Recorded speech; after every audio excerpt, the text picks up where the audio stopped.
Welcome, you know, to another episode of the Global Latin Factor podcast, where we talk about Latino everything. Thank you so much for being here. My name is Crispin Valentin. Make sure you go and subscribe to the channel, because why? Why not? You got nothing to lose, but lots to gain. Amazing stories like the gentleman that we have today. This is the second time he's been on the podcast. However, it's like I interview a completely different gentleman. Accomplice, K104, the fly muchacho, the Latino Al Pacino, as you heard of before on his IG. Man, you got to check it out. This episode is amazing. Truly, lots of jewels that he threw at us. So enjoy the episode. Accomplice in la casa. What's going on, my man? How you doing? Yes, sir, man. Hey, I had to stop by, man. This is where the Latinos stop by to talk some Latino stuff. You know what I'm Absolutely. This is the number one spot to be able to come and share your story. I had amazing influential Latinos in the house, and you're no different. You're doing your thing in the radio now. We talk about it more here in a little bit, but first, Preguntas al Chile. We did a version of him. It's a little bit different, but we still want to know maybe his palette changed over the years, maybe something different. If you have not subscribed to the YouTube channel, I don't know what you're waiting for right now. You got nothing to lose, but amazing things to gain, like this amazing story that he's going to share with us. Accomplice, ¿estás listo? Fly muchacho. Ready? Tacos o tortas? Torta. What kind of torta? Bistec, carne asada. Bistec o carne asada. Corn tortilla, flour tortilla. Corn. Gorditas or pupusas? Gorditas. Jarrito, what flavor? Piña. Piña with a torta? Yeah. So hard. Fire right now. Horchata, jamaica or tamarindo? Tamarindo. Salsa verde or salsa roja? Verde. Enchiladas or chiles rellenos? Enchiladas. Menudo o pozole? Pozole. Tabasco, Valentina or Cholula hot sauce? That was tough. Probably Tabasco. Tabasco. Churros or flan? Churros. Whenever Accomplice now on the radio, out partying on about with the family, cumbia, salsa, merengue, or bachata dancing? Cumbia. Ah, yes. A conspiracy theory that when you heard one time, that when you heard, it's like, ooh, that could be real, or that could be true. It could be regarding anything, whether it be religion or just in general, aliens, whatever. Anything comes to mind? On the conspiracy theory, I think Elon is gonna get us to Mars eventually. Yeah, I can see it. I guess that's a reason when you start YouTubing.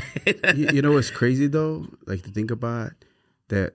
Because some people say it's impossible, and I'm just like, man, he just saved the astronauts. We're gonna get there. So imagine like how we say it's such a small world sometimes. Whenever you run to people, like, oh my God, such a small world. Imagine whenever we get those people over there, and they're looking across, and there's Earth over there, like such a small galaxy. That's crazy, right?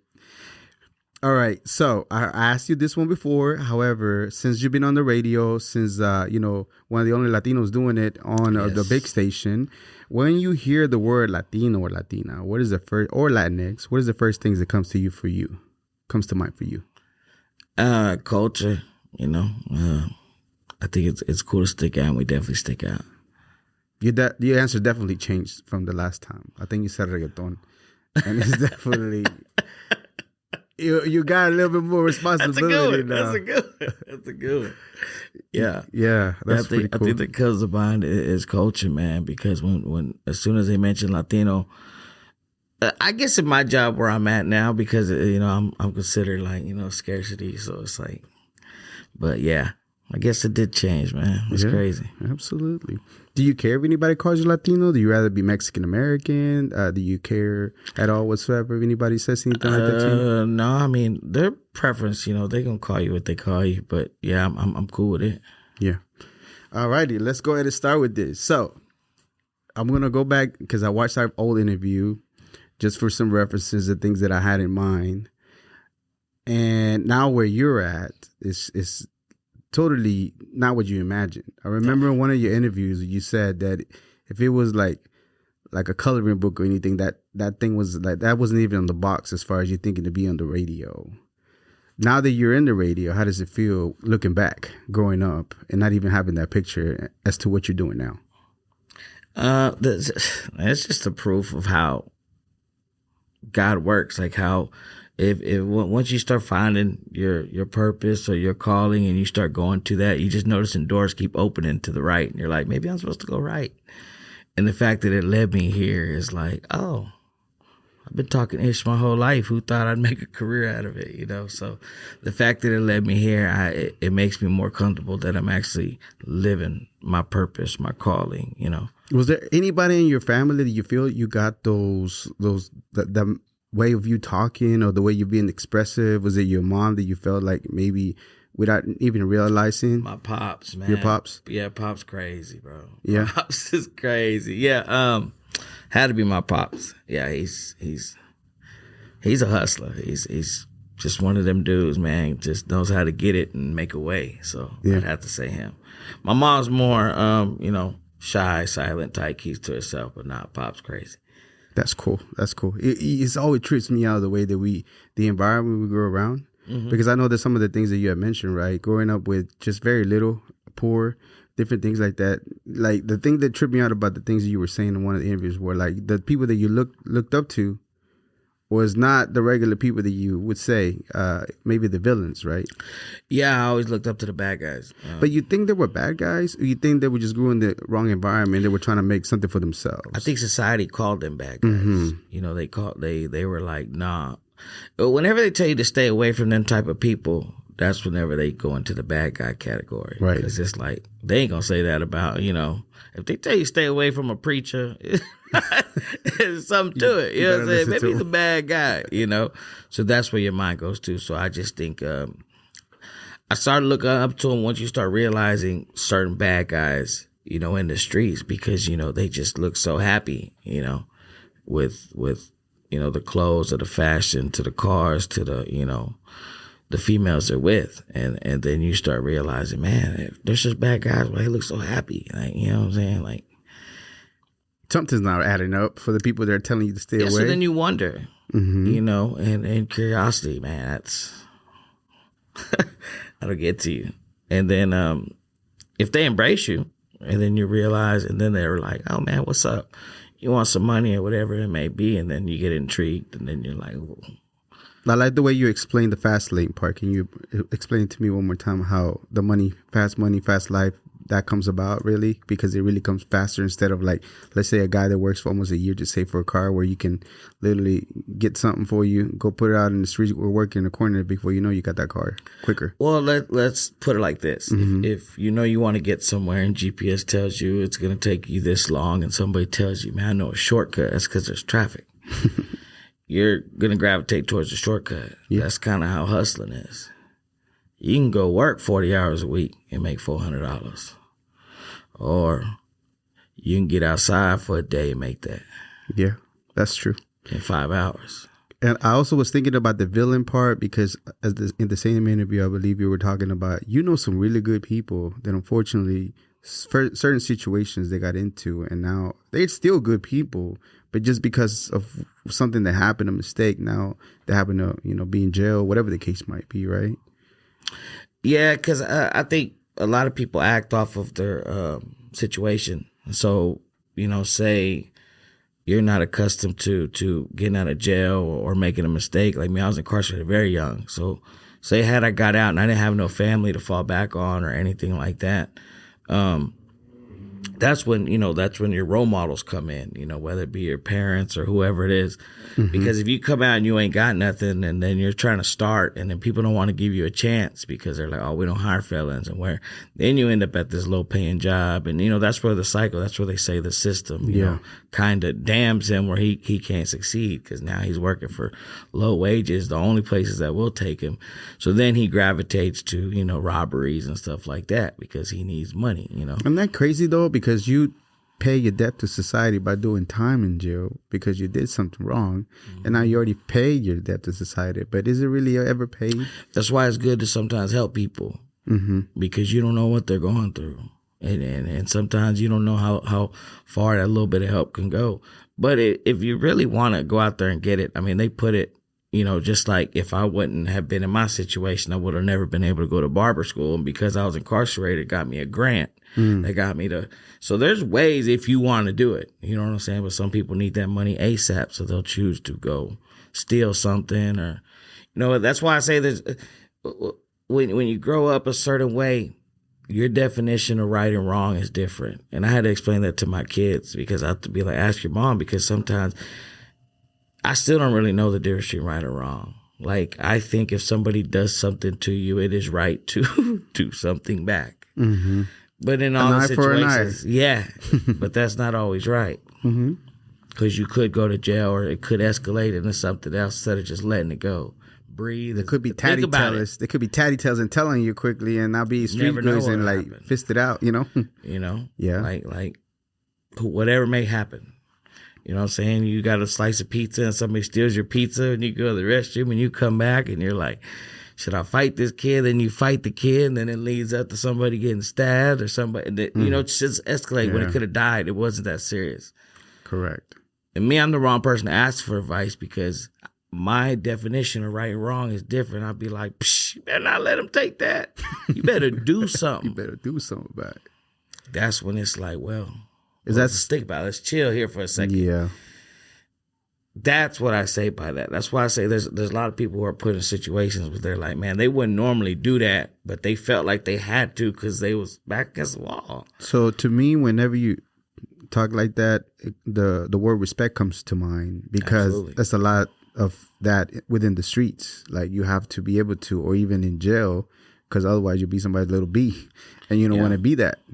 Well, that's when I started understanding the true meaning of strength. Mm-hmm. Like, strength ain't you going out there and beating people up because you're strong. Strength is like knowing, man, I could do something to you, but I'm really trying not to. That's when the people who are strong work and they have a job, and the boss is barking at them, and they're like, man, I could. You know what I'm saying? But what would that get you? Yeah. You're going to lose your job. You're going to be back at square one. So that's when I tell you, I still don't know the difference between wrong and right, because my emotions still get the best of me. You know what's crazy? But I can't tell that to my sons. Yeah. They have to be better than me. I can't make them little me's. So, I was too messed up to have them go through even 33% of that. So when you're having those conversations, then they're looking up to you because you're dad, you're still Superman to them. Like, how do you maneuver that? Do you have your wife help you out with that? Because you just not really able to articulate because you're still working through some things, and have your mom have a talk, have the mom have a talk, or and that's why we need a mom and a dad in the households. We don't need all this. Oh, I want to be single and hot girl summer and all that. Like, I believe in a strong family. I believe in, fathers taking care of their sons. I believe in, because they need them talks. They need that guidance. Like, that's what we're here for. Right. And, I just think we need to build more men that are actually men. And, we got to handle situations accordingly. Every situation is different. That's why it's hard to just say, well, in general, do this. Nah, you got to play it off the situation. Not one size fits all for everything. Yeah, but if you act off emotion, normally, man, I think about 7 out of 10, you're going to do the wrong choice. Can you give me one example, one thing that it went that way for you because you felt that was the right way to do based on what you were known, and now you're looking back, you're like, damn, that was the wrong way to do it. Yeah, I can name a lot of them, but I'd rather not. But yeah, there has been situations where something occurs and you're caught in the middle of it, and you know that if you don't do something, it's actually worse for you than doing it. So retaliation at that point, when you're in that type of lifestyle, it's like, man, I better do something because it's going to be bad for me if I don't. I got you. Now that's whenever they force your hand. Okay. Yeah, I respect it. We don't have to talk about it, but it's like you and your brother have a job together, and you're his boss, and he messes up, and he's like, cover my ass. And it's like, nah, bro, I gotta discipline you. Yeah. Because if I don't, it's gonna fuck me up with weakness. Like, well, you let your brother get by with it. Yep. That's what it leads to. Yeah. So it's like, then you look at your brother like, damn, man, why you made me do this? Absolutely. Yeah. Even itself, like I remember, growing up with my nieces having the discipline, even though I love the kids, but you have to be stern and firm and be able to discipline, because otherwise. But if you don't discipline them, maybe they'll be like, well, you can't watch him no more. Yeah. Then you're like, damn, I should discipline. So you're like, I got to. So yeah, you have to, like you said, that every situation has a different way of approaching it. I heard, I don't know if it's true, but a lot of the actual martial artists, the best self-defense is to walk away instead of engaging on, the fighting part, because they know they can whoop you behind, but they choose instead of walking away. That's why I say that's a strong man. Yeah, that's a strong man. That's real strength when you literally holding yourself back. That's to me is straight now, and I respect it a lot more. Yeah, I know you talked about your name a few times. I know how it came about. Being Accomplice for certain things, but in general, do you remember the exact point to where was it Accomplice to, like, for rapping as the artist name, or was it just in general a nickname for the homies? Nah, it didn't come about until I had to make an artist name. Because I didn't have one. Cool. Yeah, so it just made sense to. My current situation was that. So it's like, I like it, bro. It grows. Like, it got some weight to it in the city now. I don't know if you realize it, but I'm pretty sure you can. That it does. And it is dope. It is dope because it's a unique name, but it's also familiar because everyone hears it. So, were you hitting the open mics already as Accomplice whenever? I remember you said you went into either it was a spoken word or open mic. Is that a thing that you wanted to do because you wanted to get on stage and try to see how it felt to actually rap or perform? Or why were you hitting those spots up back in the days? Because when I got incarcerated, you don't get much money on your book. So I was in there hustling. I would write poems because I was young. I'm like 18 years old in there. And, rap is rhythm and poetry. Yes, sir. So I'm in there writing poems with my homeboys drawing and we're selling it. So say it's your mom's birthday. Hey, I got this Jevita poem. Mm-hmm. So, give us $3 and we split $1.50 each in food, which is quite a bit of food when you're in prison. So it's like I was in there hustling. I had all these rhymes, so I just kept writing new material. So if it's your daughter's birthday, here's Daddy's Little Princess. If it's your son, Raising Kings, so that whole just writing. I had a bunch of rhymes where now I'm venting on paper where it's like I just got to get this off my chest. And then do you find it therapeutic when you do things like that? I did at the time. At that time? Mm-hmm. Yeah. So as I grew, then I found it different ways. That was my therapeutic activity because of my predicament. Mm-hmm. Yeah. Some people may box or hit it. It's like, I'm stuck in a cell. Got this pen and paper, then it becomes my therapeutic activity. Yeah. I don't know, had I tapped into that, had I not been in that situation, which is why I'm saying as life goes through, you realize God has a plan for you. And no matter which way it goes, if he wants you to go a certain way, he's going to make you. No matter how hard you try to keep going this way, he's taking you this way. So that's why it's a blessing to be where I'm at. Because I had to go through what I went through to have the mind frame now to really appreciate and handle my situation accordingly now.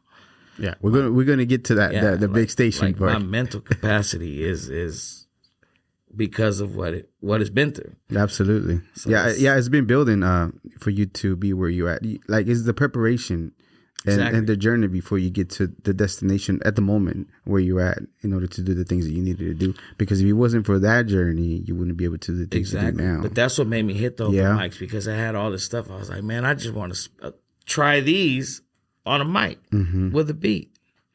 And then that's what led to being an artist. So a gentleman found you, gave you an opportunity. He had I believe you said he probably worked at FedEx, had pretty good money, had a studio. So he starts kind of sort of recording you. They got an engineer to record you. How does it feel for you to hear yourself a track recorded? First of all, you kind of sort of had to figure out how to do it, how to be on beat, how to actually get recorded. And once you get it done, what does it feel for you to hear yourself on a track? It's actually shocking because you don't expect to sound like that, because, once you get your cadence down and you get your breathing down and how to deliver everything, you spit your rhymes. And then once it goes to the microphone, through the compressor, and then it starts getting added reverb and all these other plugins that I don't even know the names of, your voice sounds, man, amazing. And you're like, wow, I sound like that. Which is why you'll hear a singer who sings in the shower singing a professional studio, and it's like totally different because of all them little, like it's like a piece of raw chicken, and then you give it to a chef, they gonna season that thing up, and then it's amazing. But you're the one who provided the chicken. So you provide the chicken. You actually, do you remember your first song and what was it? I don't, man. That's a good question. Nah, I don't. It was probably something dumb.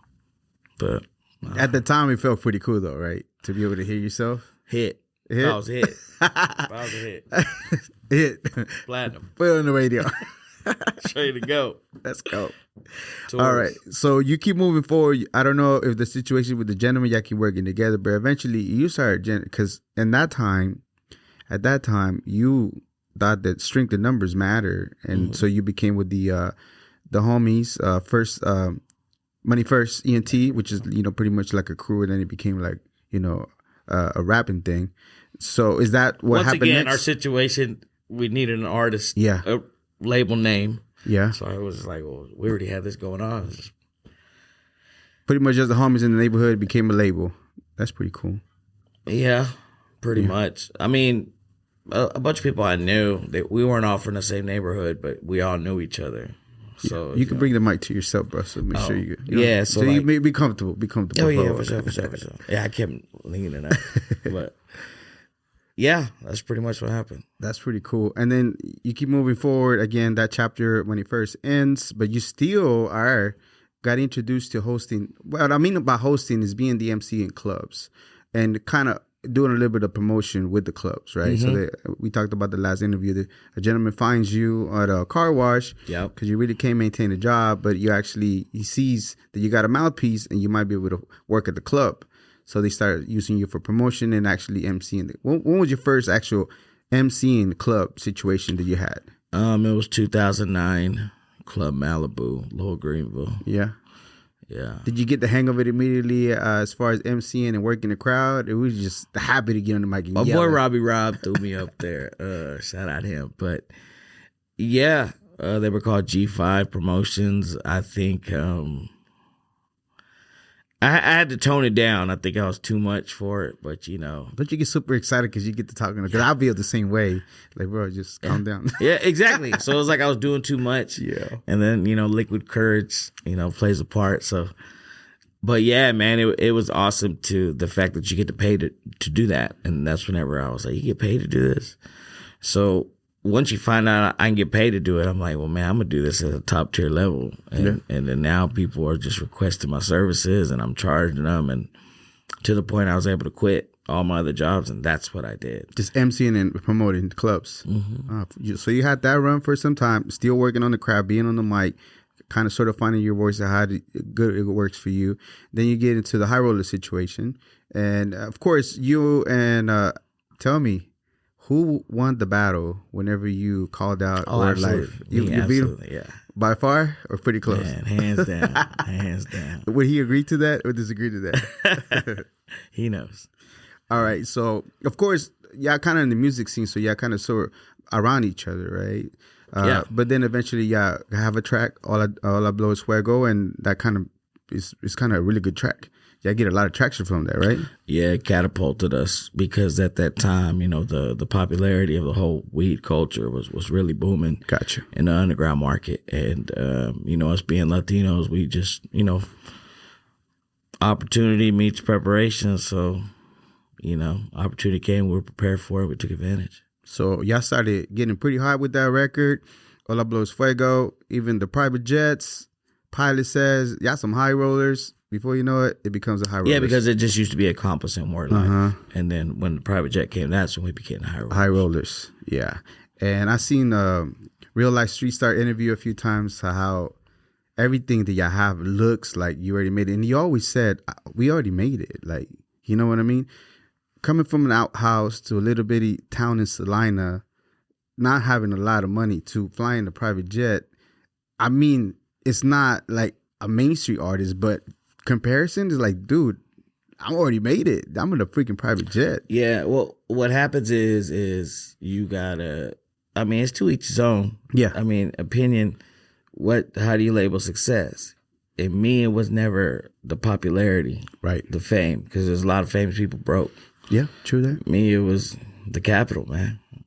I wanted to be financially cool, where if this is what I do for my livings, I made it, bro. Like, yeah, I don't have to work. Like, this is what we're doing. Yeah. We get money off of this. And the lifestyle is we still top shelf, like everything. So we thought we made it. Now, if you were to say, well, y'all didn't go platinum or nothing, it's true. Hood platinum, though. Yeah. We did to where we could headline a venue and sell it out. Yeah. Hundreds of people paying to come watch us, like meet and greets whole night. We did that. To me, I was cool with it. It doesn't matter if and then that's what led to subscribers, and then later on led to millions of views, but it started with that, I think, with our attitude. But in hindsight, I think that attitude kind of kept a lot of doors closed at the same time. Gotcha. Because not everybody likes real confident people, especially alphas being in other rooms with other alphas, you butt heads. So then a lot of people didn't want us around. So then we had to switch it up and if we wanted to proceed in the music industry. Gotcha. So then that's whenever I started, so it's like whenever you reach it to a plateau that you're comfortable at, you enjoying the view, and you're like, what are we going to do from now? And I'm like, man, I don't know. I think I'm going to go back down and go check out all this stuff. And your partner's like, no, I'm going to chill up here. I'm going to go over here. Mm-hmm. Me, I kind of chose that route, and Word chose his route.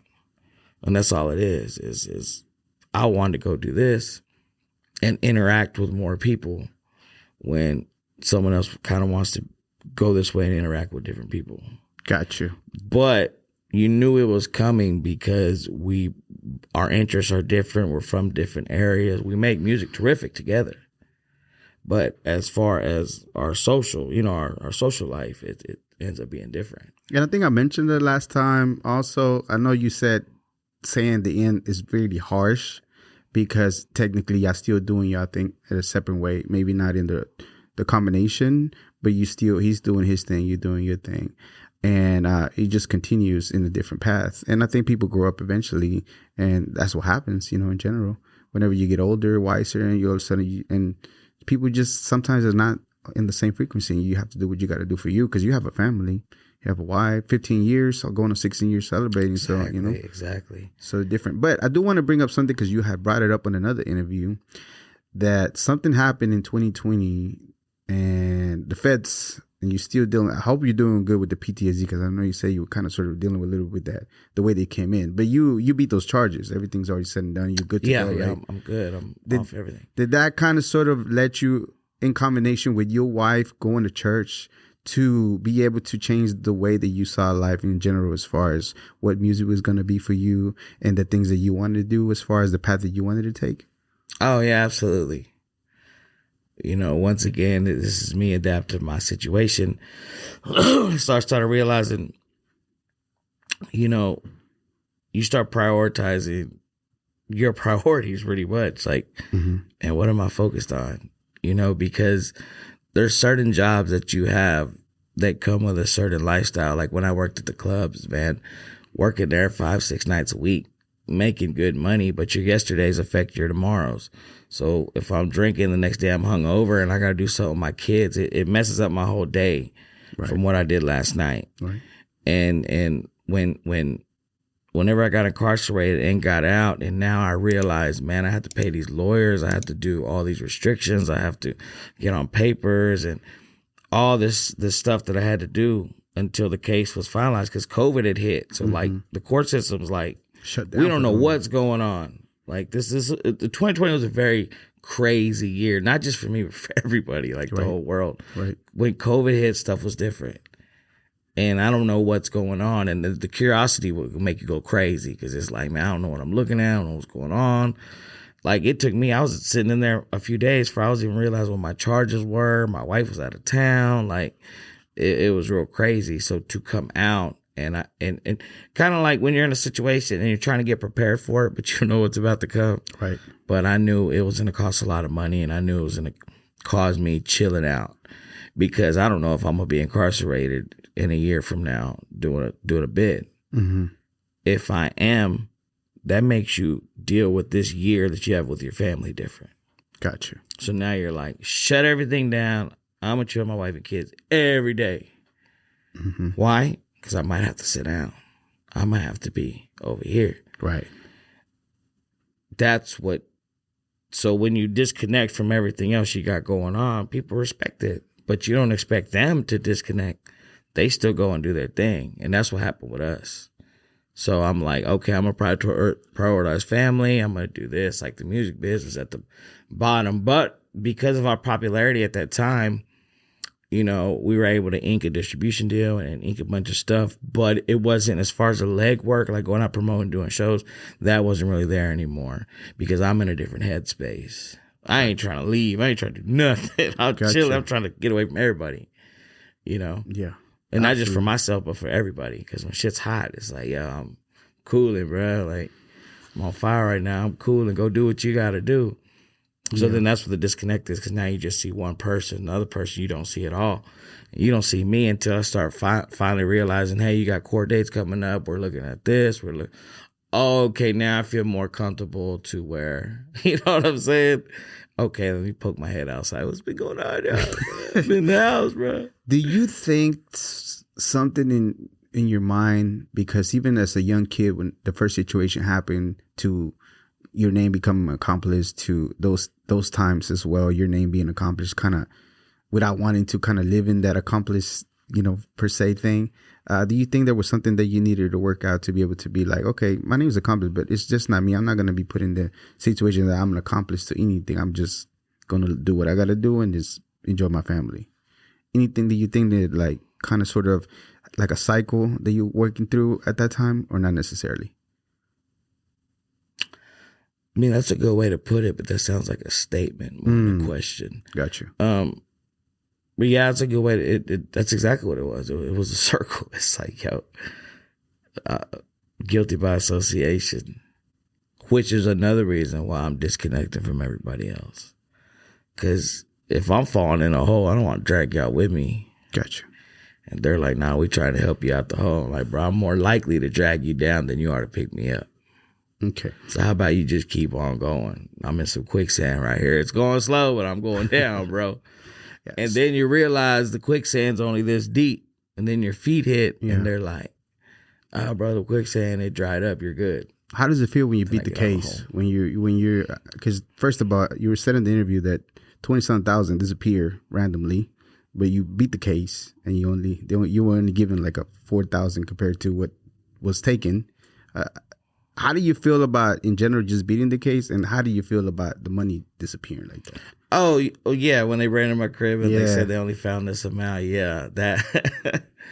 I mean, to me, that's everybody's story. You know, I don't know what their salary is, but you know, you think about that in other countries, right? You don't think like it will happen here in the U.S., but yeah, I think it happens to everybody. You know, I think no matter where they find cash money, there's $20,000. They're gonna be like, how much you find? $5,000. You know what I'm saying? They go pocket the rest.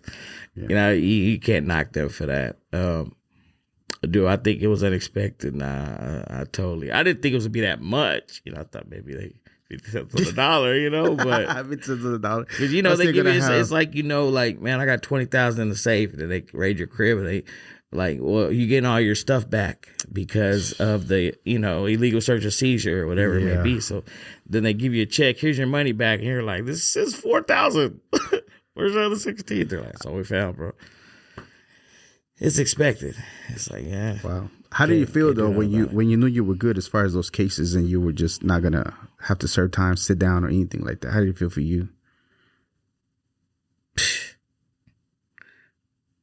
You know, it feels like somebody's holding you down by your shoulders. That's how much weight's on you. Like, you can't get up. You're trying. Your legs are getting exhausted.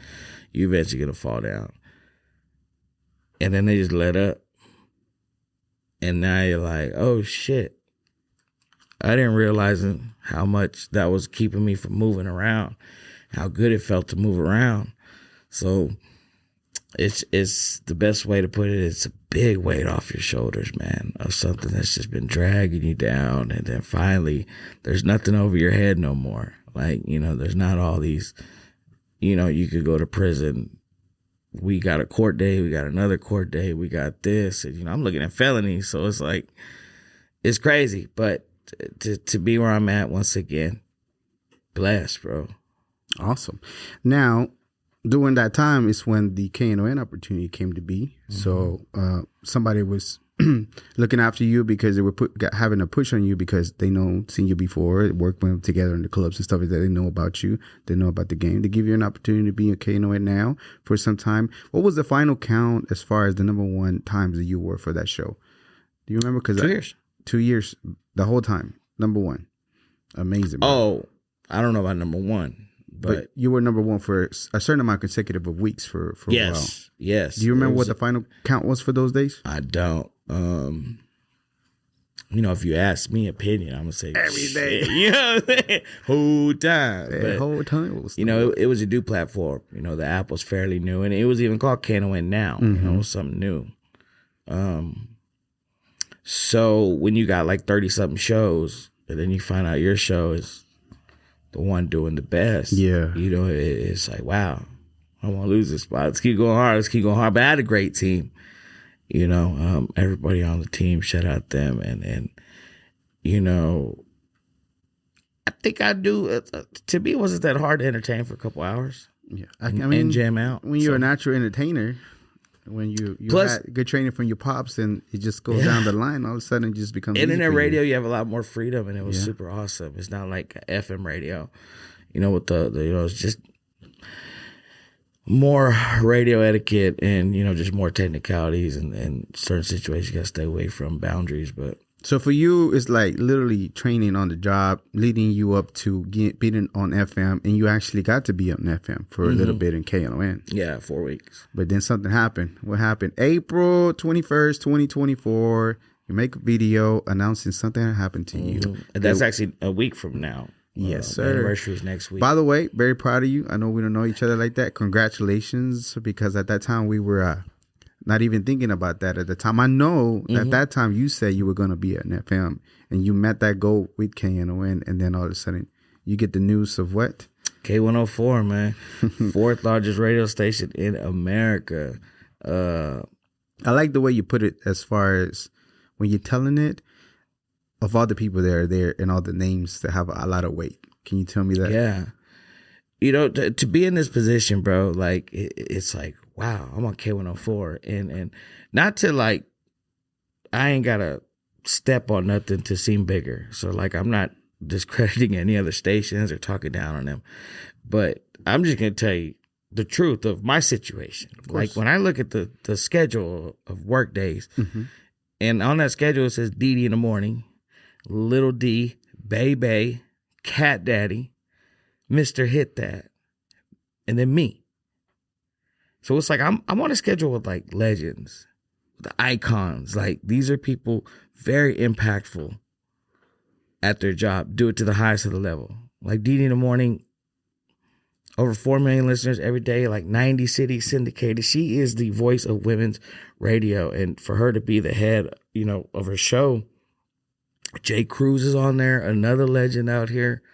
And then Little D, I mean, she's run radio personality of I don't even know how many awards. And then Bay, he had a platinum song about him. Like, dude, Cat Daddy, like these are radio legends. Mr. Hit That is hot in the clubs. Like, they call me Mr. Hit That. Like, Mr. Hit That. And then me. Yeah. So it's like, for my name to be on that man. Does it give you, because I know you mentioned a lot, you like a good challenge, you like a challenge. Does it kind of makes you feel like, I need to be here. I should be here. And not only that, I'm going to strive on some, because I know that I like a challenge.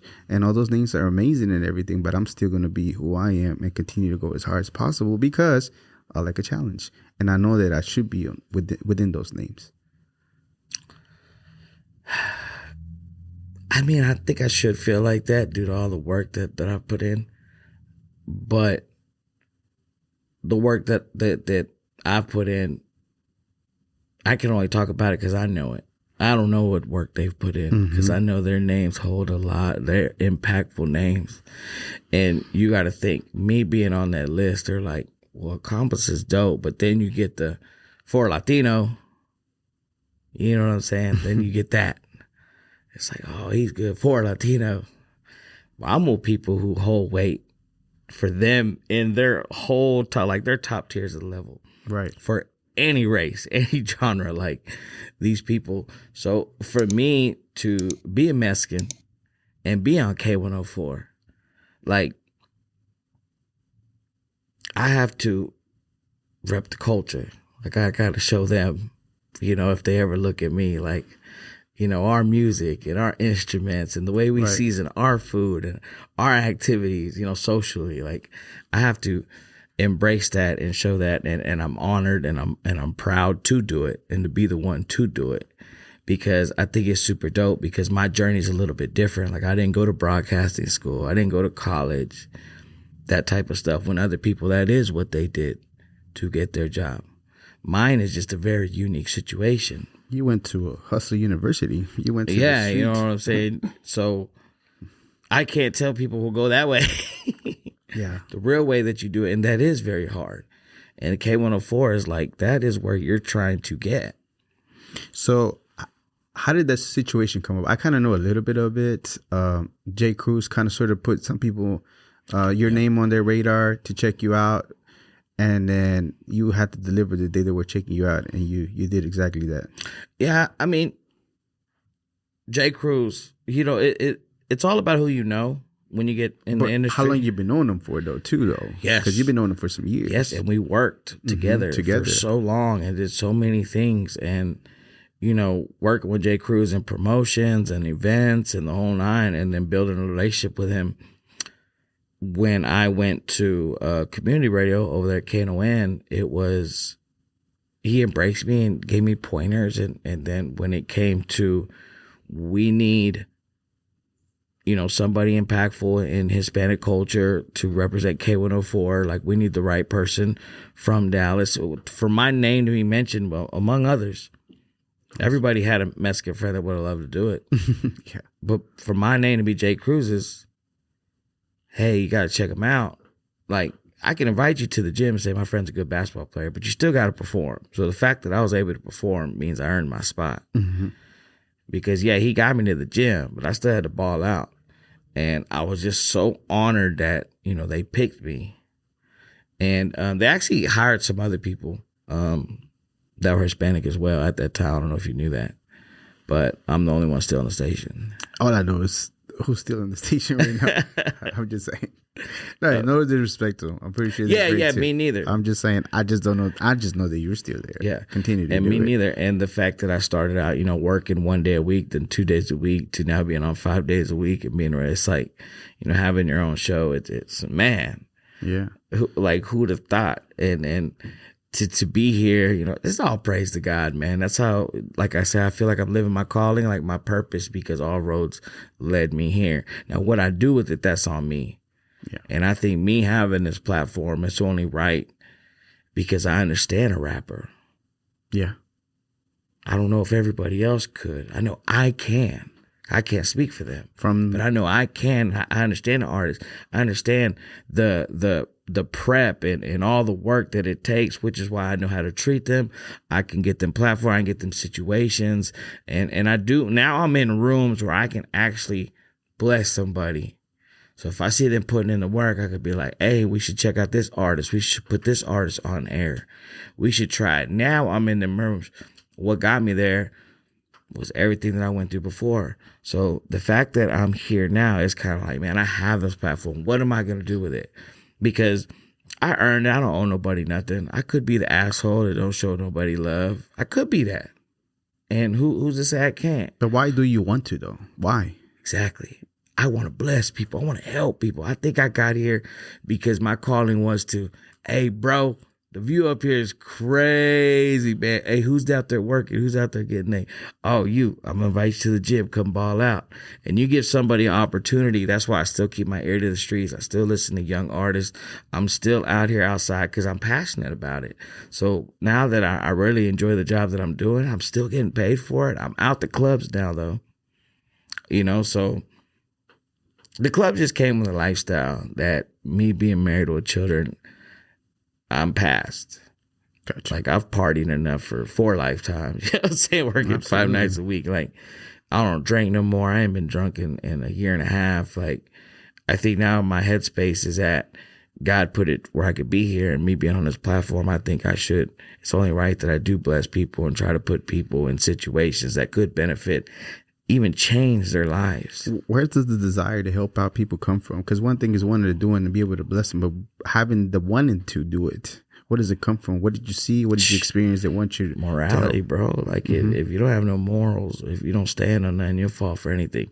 You got to have morals, and mine are just Christian based, because I'm spiritual. So like I believe in God because I know He's there through my life. And that's why I tell people I can only talk about my life. People are like, man, you made it to the radio. What cause did you go to? It's kind of like, oh shit. Like even the girl editing this was like, yeah, I went to School of Hard Knocks. Like college radio and this and this. And it's just like, yo, I didn't do none of that. And then I ended up here and I ended up being dope at it. It wasn't the conventional way, but you definitely found a way.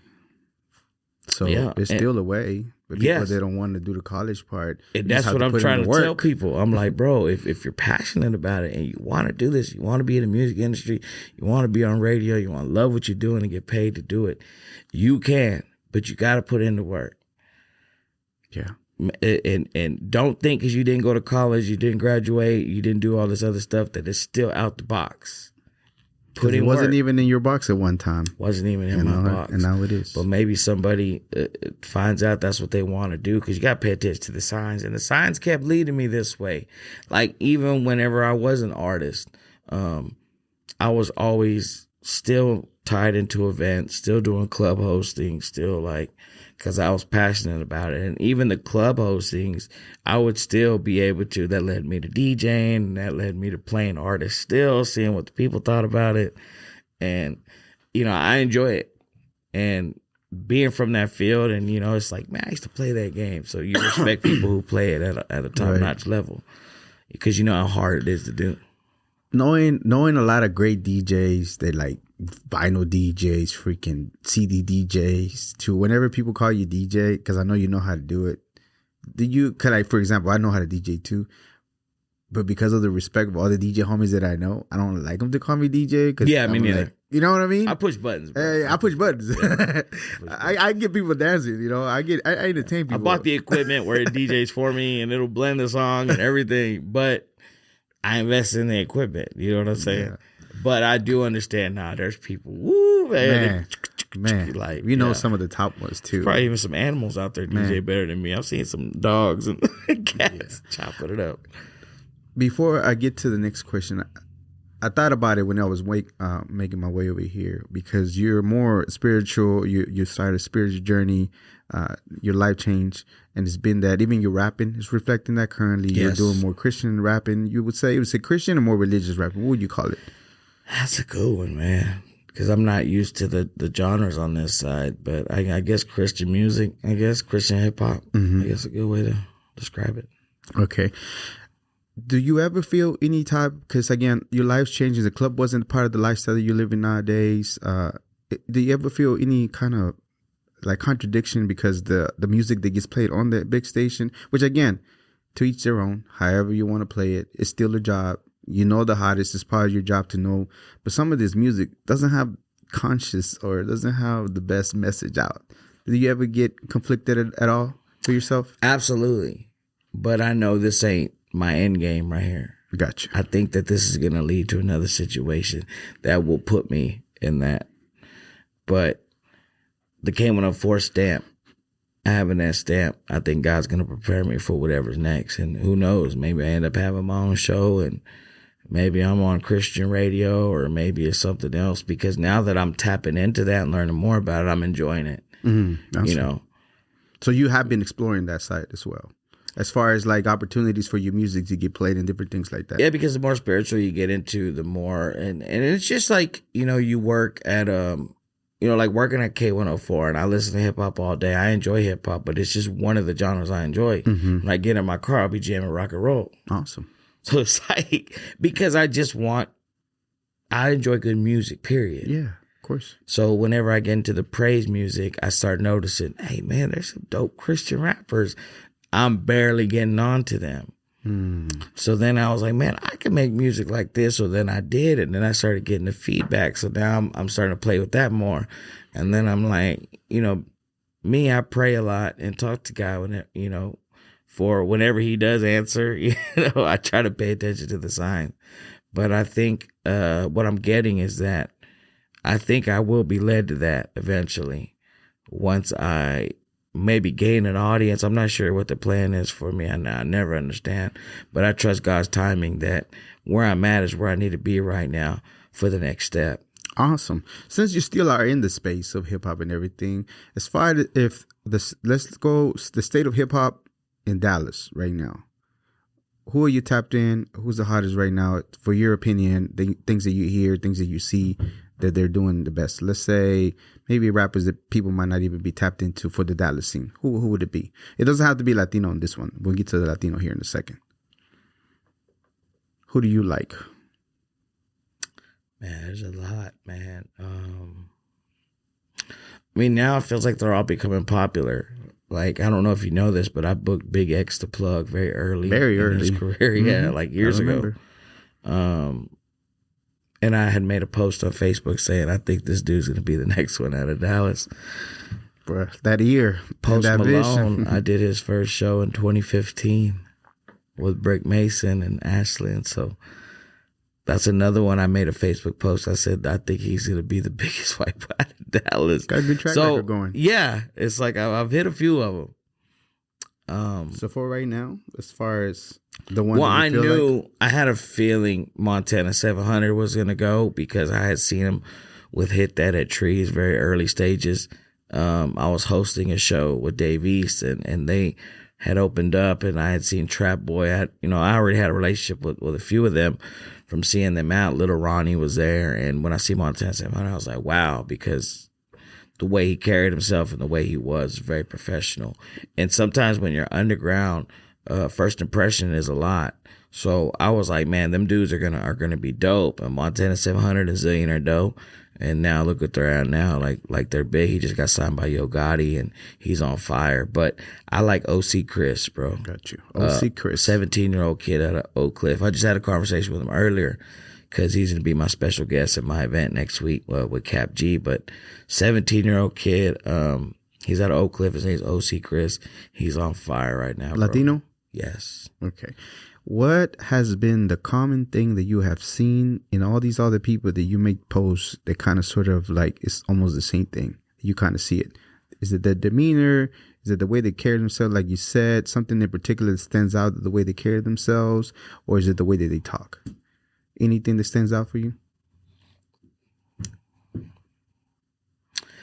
Man, I'm real big on body language, bro. I think you got to be comfortable in your skin. That's whenever the saying, as cliche it may sound, but game recognize game, real recognize real. Mm-hmm. That authenticity in an artist, like when I heard like when you hear like a Big X, like you believe his lyrics. There's some artists out here that ain't believable. Yeah, you're saying it to say it to go to the emotions, but you Ferrari in the Lambo with the 100,000 cash. Like, bro, look at you. Doesn't align. Like, this doesn't make any sense. Like, look how you're presenting yourself at this show. Do you have to have the total package from like one guy may have a bottle of champagne, diamonds on his neck, rapping a certain way, and this other dude's rapping about Lambos and Ferraris with 2 Bud Lights in his hand, and he ain't got no belt on. You know what I'm saying? Like, so presentation, everything from the start, from your shoes to your head, always have to have everything in point if you really believe that you're gonna make it. You gotta have it, and that's why. Before I ever wore designer or I was big on custom gear because nobody else had it, which is why I've always loved when people make clothes. I support them because it's like, man, you can head to toes right now today. Yeah, well, this was something from the mall, but like even where you shop, like at certain stores, like I know the owner, so I go to his store and I support. I've always supported independent businesses. I even tried to start a show about it, but it was knocked down due to legalities that I had signed for the radio. But I've always appreciated business owners and bosses, So me, wanted to be in that lane, I always acted like one, and I felt that made me one, because they were like, "Oh, you're different," and I never felt, bro, I was never afraid to show someone love, because I was never threatened by their success. Anybody, I knew I was gonna get mine no matter what. Like, it wasn't no, he can get money, I'm gonna get money too. Like, I ain't gotta hate on nothing they got going on. I actually support. Oh, you got some clothes? Let me buy some merch, and I'm big on that. You know, just yesterday I bought this dude, his author, his books were at Kroger, and, you know, I supported a 21-year-old author. What was his name? Franklin Edwards or something. But I'm big on supporting independent businesses. I respect the custom clothes and the gear. And even before, if I couldn't afford designer, I respect somebody that, if they're an artist and they're just wearing some, like, a clean white tee, but it's a brand new tee that they just bought, because that still shows cleanness, sharpness. You know what I'm saying? Because some people will buy a $5 tee from the gas station, still in the package, but they won't put it on to the club. They got the white beater on. You see the creases, and you know what I'm saying? Yeah. So there's still a certain way, if you ain't got the money, to still look a certain way. And I've always embraced that. We're like, okay, they got it, instead of other people that really it just didn't seem like they were comfortable in their own skin. They weren't being themselves. Gotcha. They were doing too much. So that's how you kind of sort of point them out, to be like, I gotta believe it. Yep. I gotta believe what you're saying. I gotta believe gotcha. what you're rapping. Gotcha. And to me, because now my first impression is you ain't lying. You ain't saying a bunch of lies. Hey, bro, I like this shit. You know, even somebody that goes in there ain't talking about gangster rap. They actually have substance in them. I respect that even more. You believe it. You believe they went through that. You believe what they're saying. Plus, that's the song they chose to perform out of all the songs they made in front of all these people. With a lot of vulnerabilities for the lyrics he's saying, being open to them, and they still willing to perform it. You know why? Because that's them. That's them. So I respect that. An artist gonna give you. So me, wasn't nothing high roller till I became one. Get what I'm saying? Got you. So people respected it different. You have to play the role when you get to that. All the boss talk came when I was the boss, because I used to be the runner, but I rapped about running. But you know what they talk about, like you have to really talk it in order. You got to talk it before you got to believe it and see it here before you even becomes over there, right? Yeah. So fake it to make it. consistently talking about how you're gonna be there instead of how terrible you have it. Talking positive and talking like that is gonna get you there. True. And not talking in that manner is going to keep you in the same place. So even if you're not there, as long as you believe it and talk it and keep over and over a period of time, it's going to get you there. But that's why I tell you, I don't always know the difference between right and wrong. Like, sometimes my advice ain't the best advice. I'm just telling you, it's to each his own. Some people be like, man, you got to fake it till you make it. And they believe that with all their heart. That's why they're up there rapping about Lambos and Ferraris and stuff. That's cool if that's what you believe. I don't believe that. You believe in that. But I came up by being real. I came up by telling you my story. But that's how I came up. That's how I got on the radio, by doing the work, by praying for it and working just as hard as I prayed for it.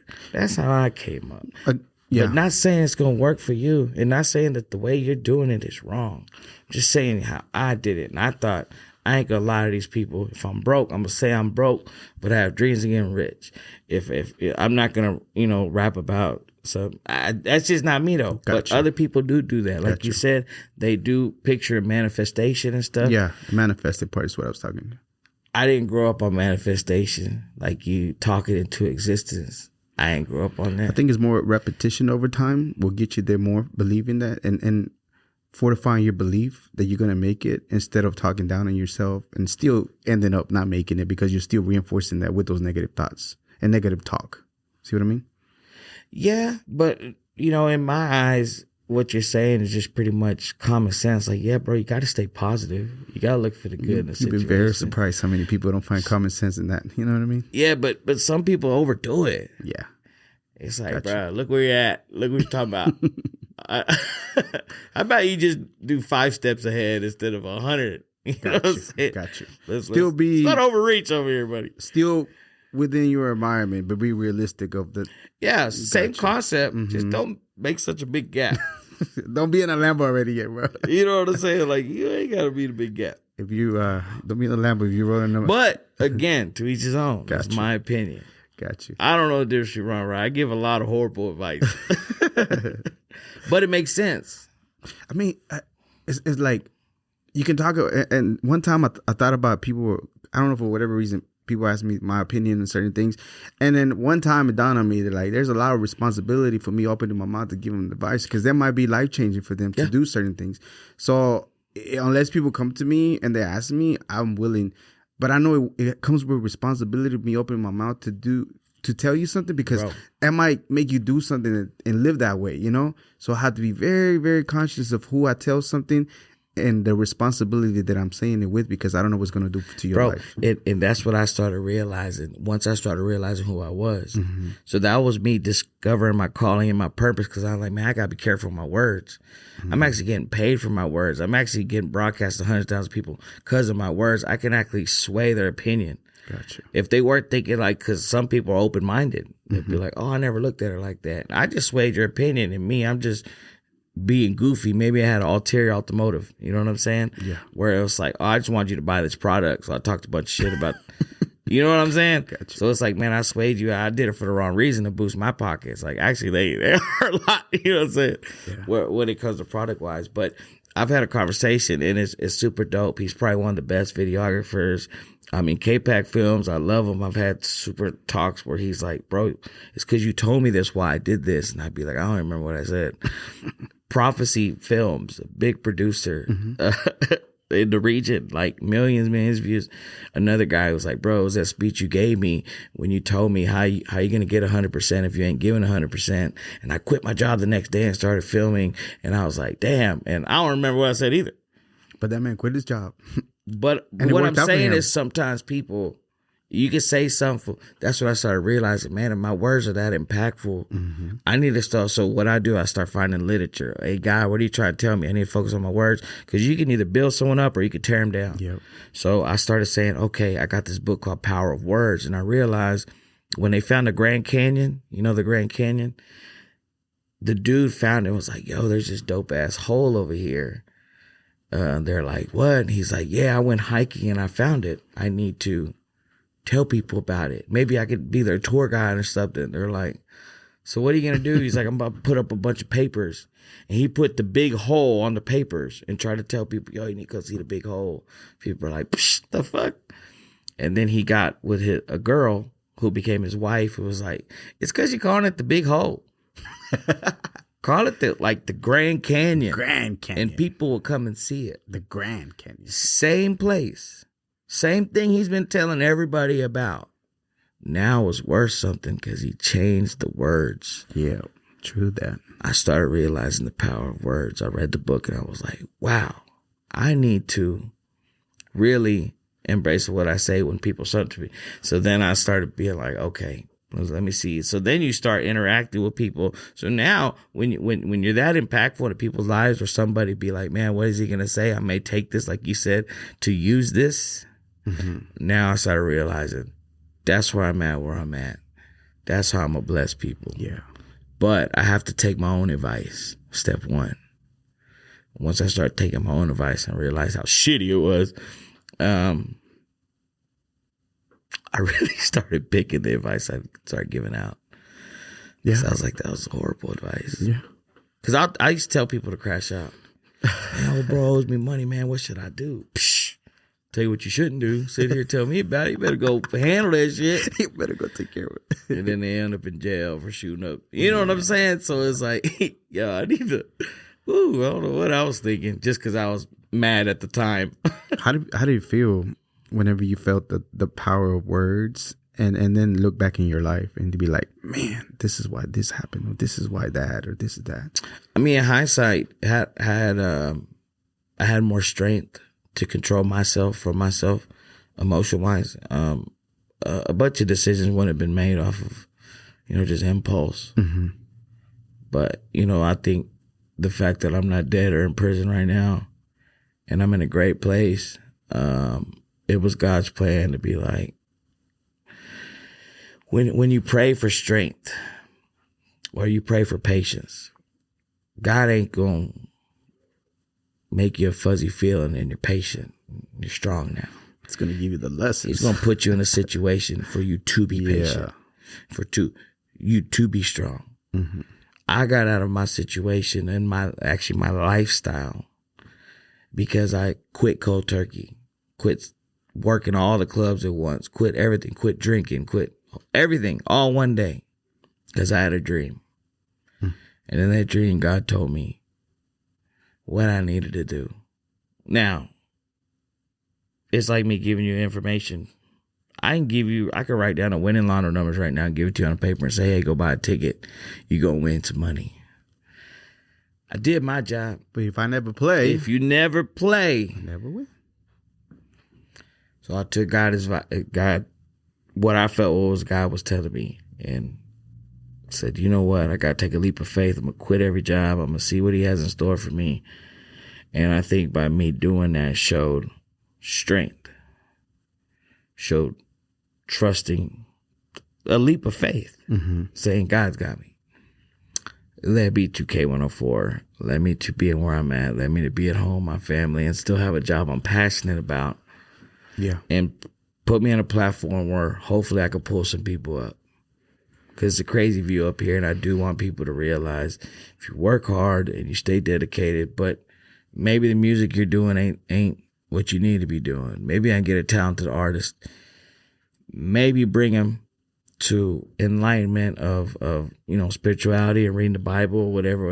And maybe we have the next big Christian hip hop rapper. Maybe I ain't figured out all the rest yet, but what I'm saying is I'm where I need to be because I paid attention, but I had to follow my own advice. But imagine that whenever you were doing the clubs and everything else, like your hands were occupied and not able to receive anything until you let that go and say, exactly. What do you have here for me? Yeah, it's hard to pick something up when your hands are full. We run the show on time. Thank you so much. I could probably talk to you some more, bro. You got some amazing words because, again, it's part of your calling and you definitely live up to it. I know you have probably going to drop the episode after your event, but I know you have some events lined up. I don't know if you have anything sooner or later. Memorial Day, May 24th. OC Chris, who I talked about, will be there. Baby Youngin, another artist from Dallas. Super dope, on fire. Reverie, big artist from LA. Alex Rincon, it's such a dope event. I'll give you some tickets. And, absolutely. Pull up May 24th, Saturday, the Hideout Bar. That's just follow me at Accomplice on air for all the steps that I got. Number one show right now, midnight to 5 a.m. The after hours after party with Accomplice. Awesome. Couple more questions. Any shout outs? Saludos. Anything you have for anybody? Shout out to Global Latin Factor, giving a platform to Latinos to, broaden their horizon, let more people know about what they got going on in this Latino world so that we could choose to support them or not, and what they got in their businesses. Because you've had a lot of dope. Anytime anybody sits in that chair, like I said to my celebrities, not only that, but they don't realize how much they're teaching me in general. I take so much from a lot of people that sit right there. Man, you've had some dope guests, bro. I had some amazing people. Yeah. What is an important lesson that you learn in the radio industry that you would tell your younger self, meaning when you first got started, that would help somebody else out? What would that be?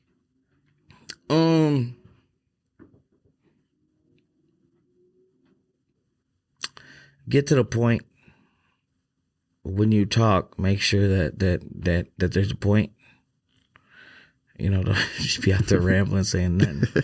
But that's what I would tell my younger self, because sometimes I would focus too much on one thing and not just get to the point where, say I was telling a story and I'll tell a bunch of filler and then, the ending's so dope. But if I lose your attention, it's like, man, if you just got to the point, you do would have got the point. But yeah, that's what I would tell anybody out there that wants to be in the radio type of world, short attention span. If they're going to change the dial, just get to the point. Say what you got to say and get to the point. And if you do that, man, I think you can go far in the radio biz. Awesome.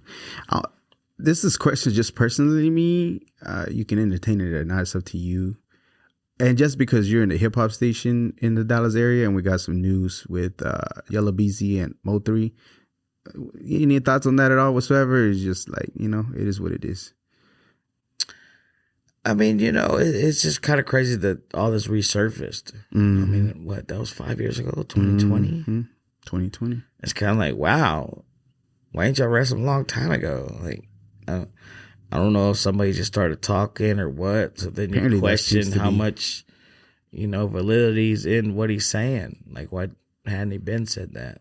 Is that something that the station likes to cover, just because it's such negative things? Like, let's just move on. Well, you got to think, bro. Every show, the host is running their show, But I know, Dee Dee and Bebe and all that have touched on it. Everybody's touched on it. We all have. But whether you choose to keep bringing up every new, because we don't make the news, we just talk about it. Yeah, so if that's what everybody's talking about, we do. I like to throw my 2 cents in the jar, and so do they. That's why they are. What were your 2 cents about that? My 2 cents is, I think if they were hiding something, the truth is coming to the light, just like it always does. So I think maybe that's why it took so long. And I think once the truth is about to all be out there, finally justice will be served. Absolutely. Usually, sometime during the week, during the day, I say something along those lines that I heard a long time ago. I'm not immortal. I am mortal, and I will die one day. Not to scare me, terrorize me, or anything, put me in a panic, but it's a reality of life, right? With that, I wish you a long, long, prosperous life. However, after everything's said and done, what do you want people to think and feel about your life? Oh, man, I really hope I can help more people. I do want to be remembered as being a great father, husband. Really, other than my inner circle, my immediate family, I don't really care too much about what people have to say about me, because everybody interacted with me at different stages of my life. There's people I probably ain't seen since I was a kid. There's people who ain't seen me. Like, man, I feel like I've been growing every year. From the last time I seen you a couple years ago, I've changed a lot. Absolutely. And again, that shows to how much I'm evolving. But hopefully, I know I would like for my immediate family to know me as being a great father, great husband, great leader in my household, and hopefully I can steer my kids to be successful, God-fearing, men when they grow up. Because me, the key to life is family. So, everybody else, hopefully I touched their lives in a way that was beneficial for them.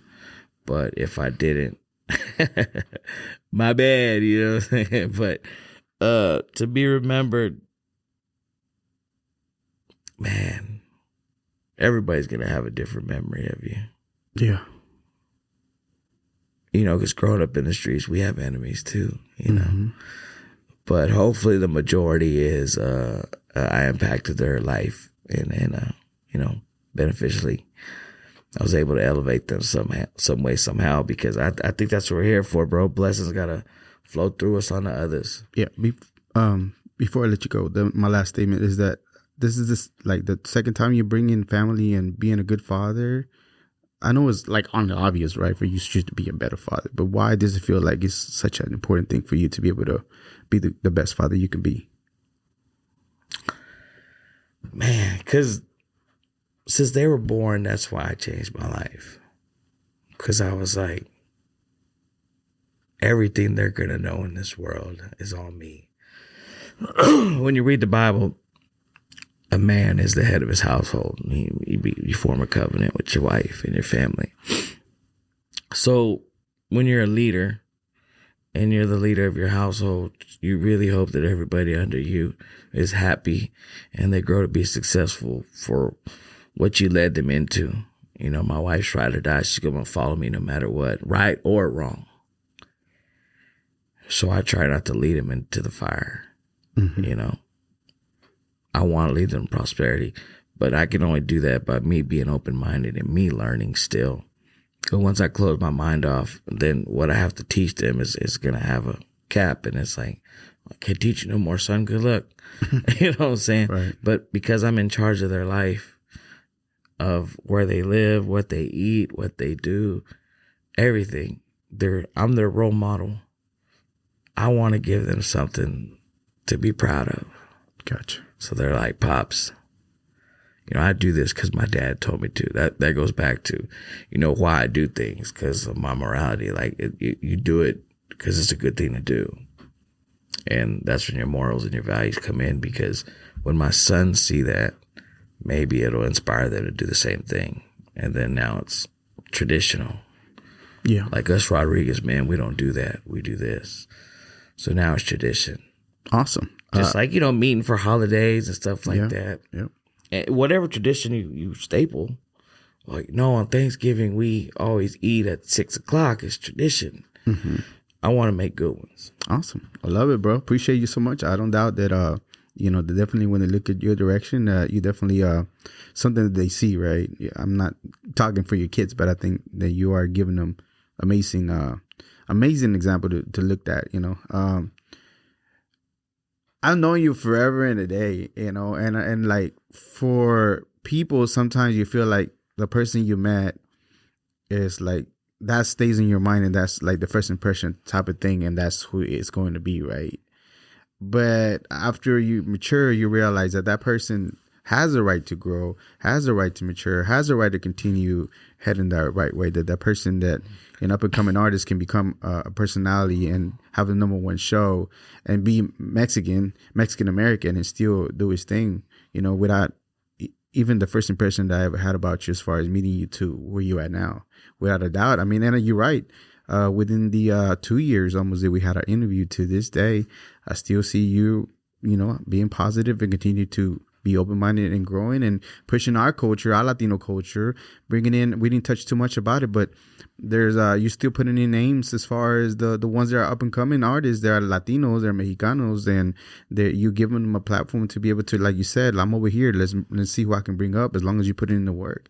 And that, to me, without a doubt, you definitely are a global Latin factor. So Accomplice, you are a global Latin factor. Thank you very much for being here. Yes, sir. This was another episode of the Global Latin Factor podcast. Remember to subscribe. Why? You got nothing to lose, and you got amazing stories, amazing knowledge to gain. And remember, we are just like you. We are humans. We are the spice in this melting pot that it is the world. Till next time. Bye.